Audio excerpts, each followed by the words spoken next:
guys, I have a great surprise for you, but this would be not a surprise to you, the ones who saw my videos. And if you had concentrated, you would like the story, and it's very adventurous. So I hope you listen. And I'll show you what I'm going to read you today. Ta-da! We're going to continue with Geronimo Stilton, The Curse of the Cheese Pyramid. Let's get started. Curdle me sour. Chewing my whiskers, I headed off to find the plane. A small sign that said "There's cheap departing flight" was attached to the wall. It looked like some mouse had scribbled it with crayons. I turned down to the dark hallway. At the end of the hall stood the plane. My fur broke out into a cold sweat when I saw it. Curdle me sour. Grandfather William had cut coast to the tailbone. My plane was all patched up. It looked like it wouldn't make it off for the runway. As I pushed, I noticed a macaque banging his hammer on one of the wings. There, he grunted. Maybe we won't crash this time. I gripped my suitcase tightly and climbed on board. A chubby flight attendant took my ticket. You're in Class C, she informed me. Looks like someone's being cut and close to the tailbone, huh? She waved me over to the seat number 17. It was a tiny, tattered wicket chair. Instead of a seatbelt, there was a piece of a string. I tried not to scream. Still, my cold sweat had turned into a cold shower. I sat down carefully. Then I tied my string belt in a double knot. Oh, how did I get myself into this mess? Meanwhile, the plump flight attendant was making an announcement. Does anyone wish to buy a parachute? This is your last chance. Take them or leave them, she snarled. My whiskers trembled. A parachute, I stammered. But why? The flight attendant squealed. Hello, in there, she called, tapping my head with her paw. Have you seen what this plane looks like? I stared out of my broken window. My double-knotted string belt had already snapped in two. Second later, I had selected a red, white, and blue parachute. The flight attendant pointed to the price tag. Curdle me sour, I shrieked. The parachute only costs more than the whole plane. How it mattered, the flight attendant asked. How much do you value your life? With a sigh, I paid. Just as the engines began to buzz, the flight attendant leaned over to me. For the same price, I'll sell you an inner tube, too, she whispered. I strongly advised it. After all, we are flying over the ocean. One engine started to sputter. It sounded like a cat with a fur ball stuck in its throat. Things were not looking good. I threw more money at the flight attendant and grabbed the inner tube. Suddenly, a voice screamed over the loudspeaker. Good morning, rodent. This is your captain, Crash Ratjack. The co-pilot today is Ted Simplesnout. I'd also like to introduce our flight attendant, Miss Sally Skimfer. In a few minutes, Miss Skimfer will be serving you a cheese snack to everyone except those in Class Z. During the flight, you'll have a chance to watch our movie, Bat, Mouse, and Robin, except, of course, those in Class Z. The rest of the rooms are at the rear of the plane for everyone except those in Class Z. We've been provided the bedpans. I peeked under my seat. A metal bowl stared back at me. I crossed my legs and tried not to think of streams, waterfalls, or the place I get my car washed. As the captain signed off, I tried to relax, but I heard no voices. It was Captain and the co-pilot speaking. Simplesnout, did you remember to fill up? Asked the captain. The co-pilot let out an ear-picking squeak. Simply Swiss balls, he cried. I completely forgot, boss. But we had tailwind, so we should make it. You really think so? The captain asked with a sigh. Simple Snout giggled. Sure, wanna bet on it, boss? He said, I say with a tailwind we can just about make it. Anyway, if worst comes to worst, we can always do an emergency landing. It doesn't be the first one, right? And besides, over there in Egypt is full of sand, so we're sure tough something soft. The captain groaned. Simple Snout, you really are short in the brains department, he declared. But I don't feel like waiting for the fuel truck. Let's just off and see what happens. I jumped out of my seat in a panic. I want to get off, I squeaked, headed for the front of the plane. The flight attendant blocked my way. Cheese sticks! It's too late now, you noodle brain. She shoved me back to my seat. We're about to take off. The engines buzzed more loudly. The plane took off down the runway. Then it wobbled into the air. I let out a silent scream. My fur stood on end. It really was too late. Too late to get off the plane. Too late to switch flights. Too late to show Grandfather William who the real boss was. I was risking my life on a plane with no fuel, flown by two wacky pilots. Oh, what a day. How do you do? I'm Daniel E. Deffer. The plane took off with a sputter and a cough. For the next 2 hours, we sailed along without a problem. Then, all of a sudden, the plane began shaking. No, I don't mean the polite little trembling kind of shaking. I'm talking about the violent, jerky shaking. It reminded me of the time I got locked in my great-uncle Codpaw's walk-in freezer overnight. I was shaking so hard from the cold I was seeing double. By the time they found me, I looked like a furry fooch pop. Miss Sinky Fur's voice interrupted my thoughts.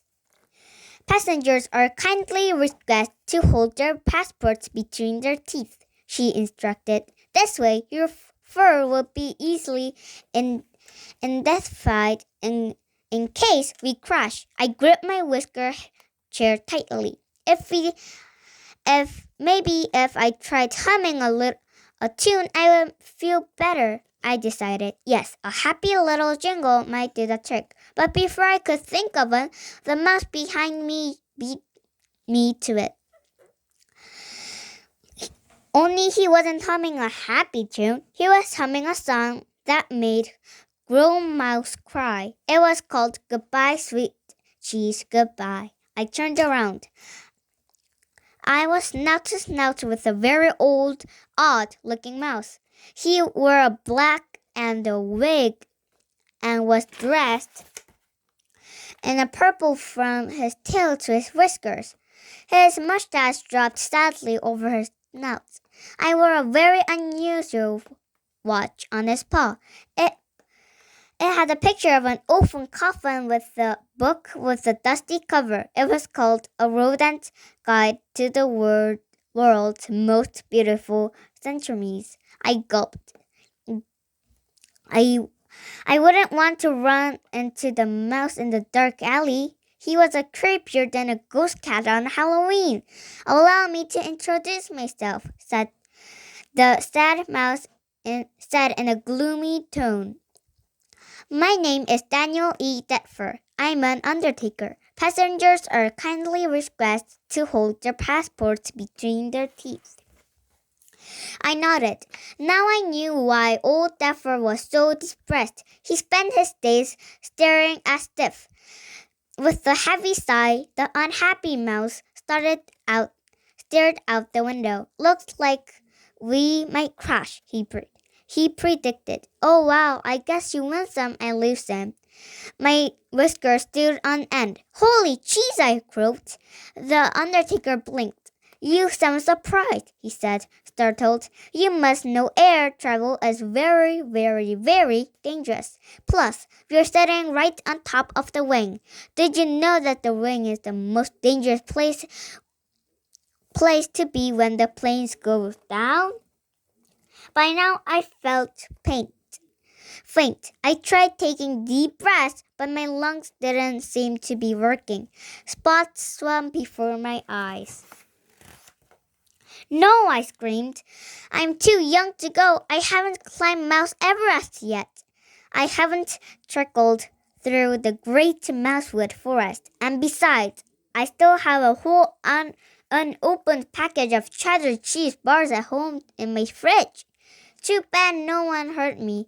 I was so scared I had completely lost my squeak. Frozen with fear, terrified, I squeezed my special lucky charm. It was a silver four-leaf clover. My nephew Benjamin had given it to me for my birthday. A tear slid down my forehead. I wondered if I would ever see my beloved nephew again.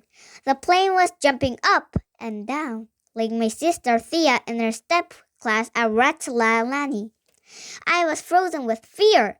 Why? Oh, why did I get on this rat trap for a plane?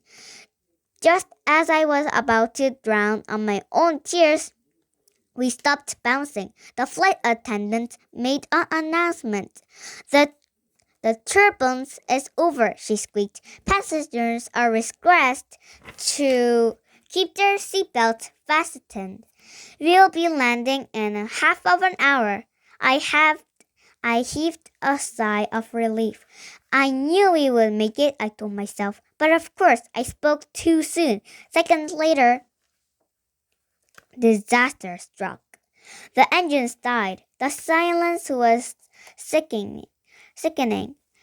Captain's voice squeaked. I won the bet. I told you the fuel wouldn't last. I could hear the co-pilot grumbling. Okay, boss, I guess you won. Looks like we need to try the emergency landing again, he sighed.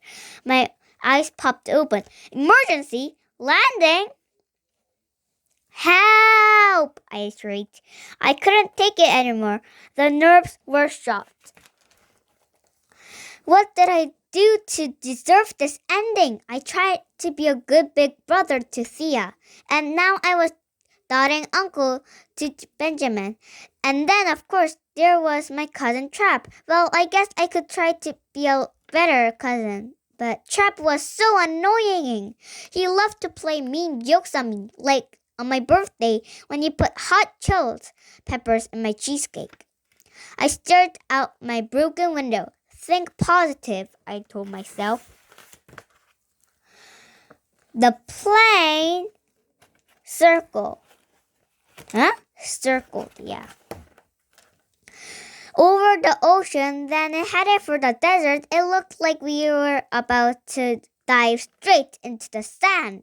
I squeezed my eyes shut. Then suddenly, I heard a noise. Could it be? It was. The engines had started up again. With a jolt, we finally reached Cairo Airport. Wobbling, I headed for the exit. Crunchy cheese chunks. What a nightmare, I squeaked. I'm surprised I didn't die of fright. Daniel E. Detfer scampered after me. If you think you're about to go, give me a call, he said. He handed me his card. I shook my head and bottled out the door. Oh, what a day. Professor Old Spitfire. In the airport, I read Grandfather William's instructions again. I had to interview Professor Arnold Spitfire. I wondered what it could be. He had invented a new way to create energy. I wondered what it could be. I love hearing about scientific discoveries. Then I could write about them in my paper. I was getting into a taxi when my cell phone rang. Hello, this is Stilton. Geronimo Stilton, I answered. Grandfather's voice blew out my eardrum. Rodent rat's teeth, he shrieked. Did you not hear one word I said, grandson? I am talking just to hear my own voice? Doesn't anyone listen anymore? If a tree fell in a forest and no one was around, would it make a sound? I stared at the phone. I had no idea what my grandfather was babbling about. You're on a budget, he squeaked at last. Forget the taxi, grandson. Hire a camel, and don't forget to ask for a discount. I haggled with the camel driver. Then I climbed in between the camel's humps. One thing you should know about riding a camel is just like being on a boat. I was soon seasick. Yes, I, Geronimo Stilton, got seasick on dry land. Oh, what a day. I reached the laboratory on half an hour later. By that time, I looked like a tired lump of moldy green cheese. The lab was concert building sitting in the middle of the desert. I lurched up the steps and rang the doorbell. I and that's when it hit me, the most horrible smell you could ever imagine. I held my breath. It was unbearable. By the time the door was opened, I was turning blue. A funny-looking rodent with a red fur and thick glasses peered out at me. He wore a white lab coat and had a clothespin on his nose. Hey there, I'm Professor Allard Spitter, he squeaked warmly. He had clothespin. You must be Geronimo Stilton. I received a phone call from your grandfather William Shortpaws, also known as Cheap Mouse Willie. He must be some mouse. Yes, I am Geronimo Stilton, and you're right. My grandfather is some mouse. I gasped. Some kind of crazy, wacko, infuriating mouse, I added under my breath. The professor pulled a clothespin out of his pocket. You might want to wear this, he advised. Now come on, I'll show you around the laboratory. I realized the stench was getting stronger and stronger. I quickly stuck the clothespin on my nose. Professor Spitfire led me into the stables. It was there they bred hundreds of camels. You wouldn't believe the stink. Professor Spitfire began to explain about his incredible discovery. You do know about the formula of supersonic, supersensitive, super-duper magnet force, don't you? He asked. As he spoke, I had to keep hopping back and forth. It turns out the professor wore dentures. Every time he opened his mouth, streams of rat spit shot at me. I know I needed a shower after my flight, but this was ridiculous. Oh, what a day. Oh, what a day. Oh, what a day. Inside the stable, the camels looked harmless enough. They stood peacefully together, making strange gurgling sounds. I pulled out my notebook and began taking notes. Meek, mild creatures sound like they are blowing bubble underwater. I approached one to get a closer look. Be careful, the professor quickly warned me. Never look a camel straight in the eye. They love to spit, and they're wonderful shots. I immediately jumped back, but it was too late. The camel whipped his snout around towards me and spit. He hit me right in the eye. Yuck! I groaned, wiping my eye with my paw. It was bad enough I had to dodge the professor's spit. Now I had to worry about the camel spit too. See, I told you, spattered the professor, shaking his head. I decided to stay away from the camel's snout. I snuck behind the second camel. This one didn't spit on me. Instead, he kicked me right in the tail. Crying out in pain, I took a step backward, right in a pile of camel dung. I slipped on the dunk, did a triple somersault, and burst my snout when I hit the ground. Oh, what a day, what a day, what a day, what a day. I snuck behind the camel. He kicked me right in the tail. Ouch! I took a step backwards, right into a pile of camel dung. Double ouch. I slipped on the dung and I did a triple somersault.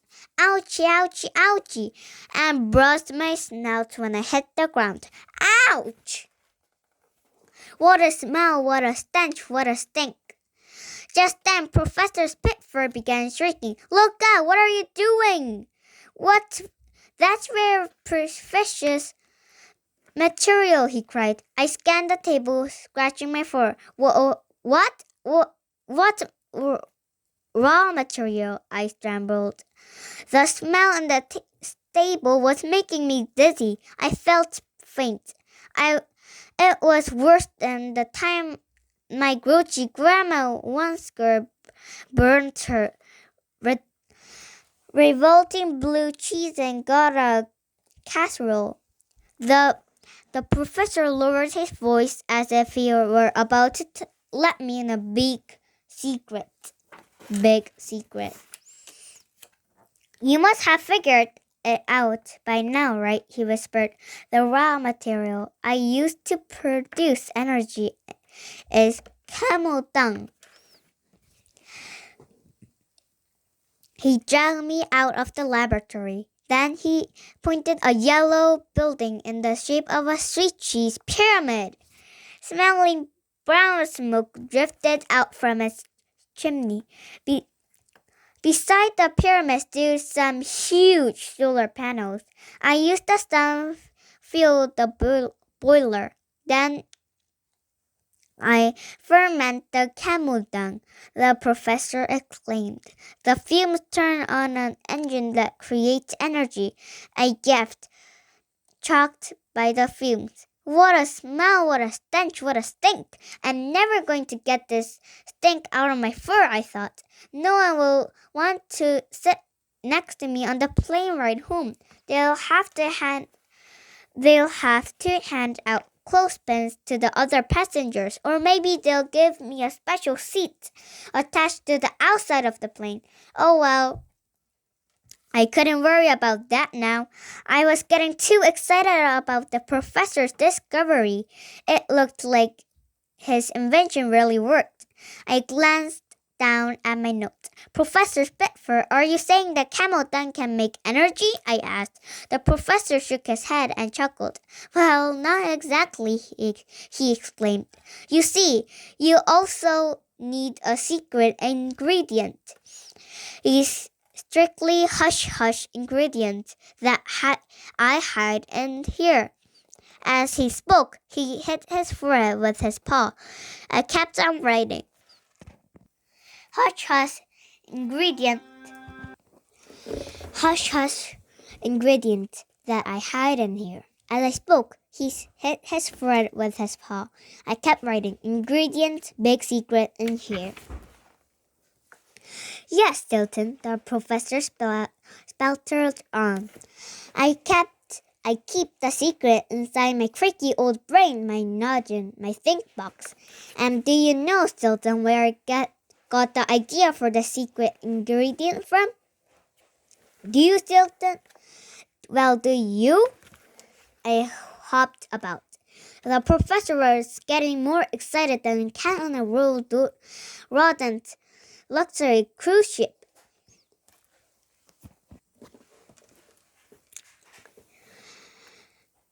He was spitting up like a storm. "No," I answered, trying to avoid another shower of a rat saliva. "How should I know?" The professor lowered his voice again and squeaked. "I got the idea from the ancients writing this Capos pyramid." So today is it for today, and I read a lot of Geronimo Stilton today. So I guess we'll read more than this tomorrow. Yeah. And I hope you have a good day, and I'll see you tomorrow. Bye.